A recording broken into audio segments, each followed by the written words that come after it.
Have you ever said yes when you really meant to say no? Nowadays, it's very hard for an individual to just face reality. When you're dating somebody, they ghost you because it's easier for them to just walk away than to confront you and say, you know what, this didn't work for us. It didn't work for me. It's not working out for me. You're not what I'm looking for, etc. For them, it's easier to just walk away. Flaking. They always, not always, but they could say, we'll see each other on such and such day, and then they end up canceling on you. And this it's not necessarily just with a guy you're seeing, but it could also be with friends. The vagueness in communication, they don't go straight to the point because they're afraid to mess up. James 5:12 and healthy boundaries. And I'm going to tell you why this matters, because boundaries aren't selfish, they're biblical. Boundaries sometimes make us feel like, not necessarily the boundaries themselves, but people around us make us feel when we have boundaries that we've been too picky. And the reality is, yes, you need to be picky about who you hang out with, what you allow in your life, because you have to guard your heart. If you don't guard your heart, no one else will. So don't feel disappointed if somebody else tells you that you've been picky, that you're this or you're that. As long as you feel at peace, that's all that matters. Welcome to All About Dating, the podcast where faith meets love and healing opens the doors to your heart's deepest desire. I am Patty Martin Guerra, your host and life coach, and I'm here to guide you on a transformative journey. Whether you're navigating the world of dating apps, healing from past relationships, or ready to manifest the love you truly deserve, this is your safe place to grow, heal, and discover your divine worth. Each week, we'll explore practical strategies for authentic dating, dive deep into healing past traumas, and align your heart with God's beautiful plan for your love life. Because, sister, you deserve nothing less than extraordinary love. Jeremiah 29:11 says, "For I know the plans I have for you, declares the Lord. Plans to prosper you and not to harm you, to give you hope and a future." So open your heart and let's discover how to date with divine purpose.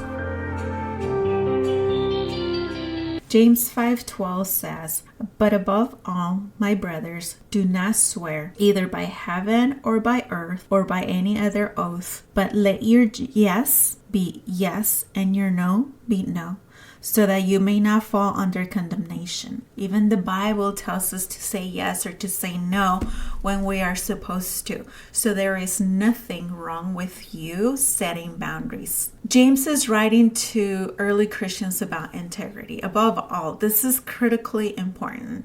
Not about little oath taking, but about simple honesty. Your words should be trustworthy without needing extra promises. God is a God of clarity, not a God of confusion. 1 Corinthians 14:33. The maybe. The problem with the maybe is we've normalized vagueness. We should hang out sometime. For example, you can say, is ghosting after dating, like I was saying earlier. Or I'll let you know, and that never comes.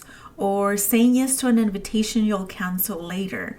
A soft no that sounds like maybe. Why do we do this? Because we have fear of disappointing people. Because we want to keep our options open. We want to avoid uncomfortable conversations. If you say no, they're going to ask you why not. And if they say no and they ask you why not, just say because I can't.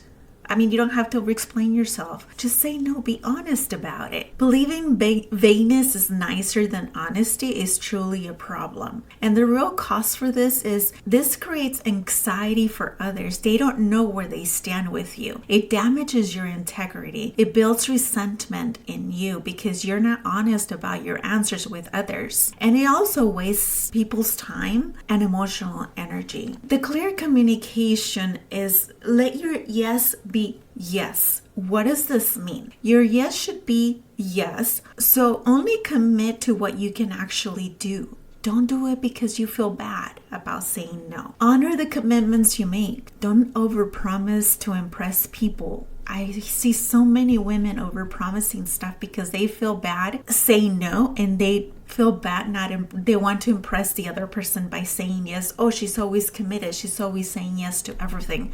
But that wears you out. So if you say you'll call, then call. If you say you'll be there, then be there. And your no should be no also. You don't need to justify or over-explain.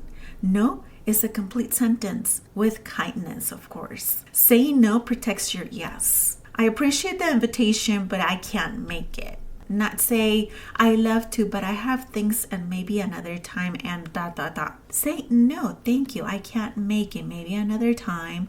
It's not an optional. Say, I appreciate the invitation, but I can't make it. There are some biblical examples that I want to talk to you about. It's when Jesus said, let your yes be yes and your no be no. Matthew 5:37. I'm going to tell you the truth about people pleasing. It feels kind, but it's actually deceptive.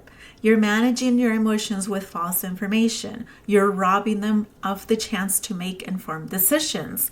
Maybe they can make a decision based on your answer, and because you said yes, they made a decision based on your yes when it's really a no. You're prioritizing their temporary comfort over long-term trust. Think about it. If you always say yes, but you don't go through with your yes, there's going to be a point or a time when they're not going to trust you. So think about that. Galatians 1:10 says, am I now trying to win the approval of human beings or of God? Or am I trying to please people? If I were still trying to please people, I would not be a servant of Christ. The people pleaser trap is say yes equals resentment, equals avoid the person because you said yes and it turned out to be a no, equals relationships damage. Anyway, the better path is say no. It's a brief disappointment, but it builds trust. It maintains that trust. You said no because you couldn't, and I trust you. You were honest. Unclear boundaries do not protect people.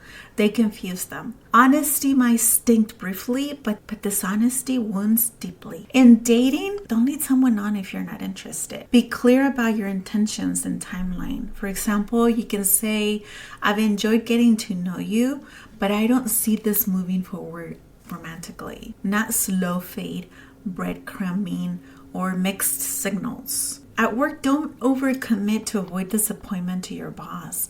Give realistic timelines. For example, you can say, I can take that on right now, but I can help you next month. Not saying yes and delivering poorly or late. With family, you can love them and still have boundaries. For example, you can say, I can visit for 3 hours on Sunday, but I need to leave by 5. Not agreeing to all-day events that you'll resent later. With friendship, be honest about your capacity and availability. For example, you can say, I am in a busy season and can't commit to weekly hangouts right now. Not canceling repeatedly or avoiding text. And at church, serve from overflow, not from obligation. You can say, I can't join that committee, but I'm committed to my current role. Not burning out because you can't say no to your ministry. I'm going to give you 6 points on how to set boundaries without guilt. The first one is recognize that boundaries are loving. They help others know what they expect from you. They prevent resentment and burnout. They model healthy behaviors. Step number 2, keep it simple. Don't over-explain or justify. No, I can't is enough. Add kindness, but not excuses. Number 3, be direct but kind. Tone really matters. Respectful, clear, and warm. For example, you can say, thank you for thinking of me, but that won't work for my schedule. Step 4, accept that some people will be disappointed, and that's okay. They're disappointed is not your emergency, and you're responsible to people, not for people. Healthy people respect boundaries, and they will respect your boundaries as well. Step number 5, remember who you're ultimately serving. Your integrity before God matters more than your temporary approval. Proverbs 29:25 says, fear of men will prove to be a snare, but whoever trusts in the Lord is kept safe. And number 5 is common objections. But isn't it harsh or unkind? The answer, kindness includes honesty. Clarity is kind. Hardness is in the tone, not the boundary. For example, you can say no with warmth. What about being flexible and gracious? Well, flexibility doesn't mean no boundaries. Grace doesn't mean letting people walk over you. You can be flexible with your yes or your no, but once you commit, honor it. Don't I need to protect people's feelings, you might ask? My question is, you're not protecting them by lying or being vague. People are more resilient than you think. What if they get mad at me, you might ask? Well, their reaction reveals their character, not yours. Healthy people respect boundaries. You can't control their response. You can only control your integrity. And number 8 is the freedom of simplicity. What changes when you let your yes be yes? For you, is less anxiety. No more tracking multiple versions of the truth. Less guilt. You're not overcommitted. More peace. Your word matches your actions, and more energy. Not managing everyone's emotions. For others, they know where they stand with you. They can trust your word. They can plan around your commitments, and they respect you more. Reflect God's character. God doesn't play games or send mixed signals. His yes is yes. 2 Corinthians 1:20. All God's promises are yes in Christ. He's about his love, his commitments, and his character. 1 Corinthians 14:13. God is not a God of confusion, but a God of peace. Where in your life are you giving a maybe when you should be given a clear yes or a clear no? Who have you been avoiding because you haven't been honest with them? Or what commitment have you made that you need to either honor fully or release honestly? This week's action steps. How about if you identify one area where you need to let your yes be yes or your no be a no? Have that honest conversation this week. Practice saying a clear, kind no to something. So, a little bit of recap here. James 5:12 isn't just about oaths. It's about integrity in all communication. Healthy boundaries honor God and protects relationships. Your yes and no matter. I've been sitting with an idea lately, and it has everything to do with you. It's equal parts thrilling and a little scary, but put it out there. But I can't stop thinking about it, so here goes nothing. For months, I've been craving a space to go deeper into Christian dating membership for women. A place to figure out how to find a God-led relationship without having to waste time on endless dates. Ask honest questions and connect with people who actually get it. At first, I didn't plan to build something like this, but now I can't not think about it.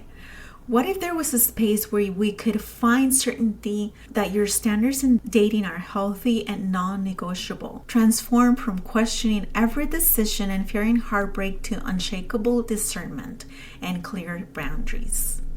Shift from feeling stuck to showing up as the confident woman you were created to be.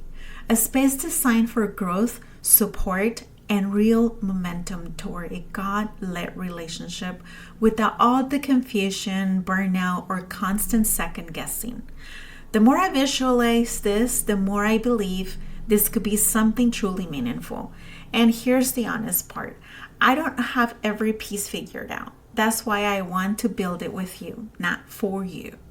I want it to reflect exactly what you need as a divorced Christian woman. So here's the ask. If you join me as a founding member, you'll get first access and a serious discounted of 50% locked in for life rate, even when the price increases later. You'll help shape the direction from day one, and your insights will help us create something extraordinary.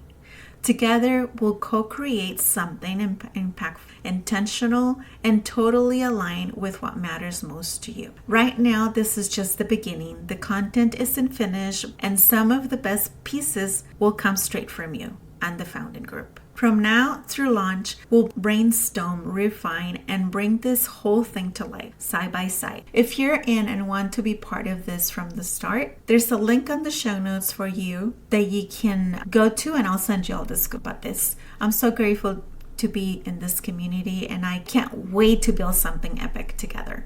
Thanks for listening, and remember, you deserve someone who matches in person with who they are on the screen. Don't settle for less. Thank you, and until next time, blessings. Thank you for joining me on today's episode of All About Dating. Remember, your healing is holy work, your standards are sacred, and your love story has already been written by God Almighty. Before you go, please take a moment to reflect on today's message. How is God calling you to show up differently in your dating life? What healing work is He inviting you to embrace? If today's episode touched your heart, please share it with your sister who needs to hear this message. Together, we're creating a community of women who refuse to settle for nothing less than what she deserves. Be a blessing to me and leave me a review to help me reach more women around the world. Until next time, keep dating with purpose, healing with grace, and trusting in God's perfect timing for your love story. This is Patty Martin Guerra reminding you, you are loved, you are worthy, and your happily ever after, it's on its way. Blessings and love.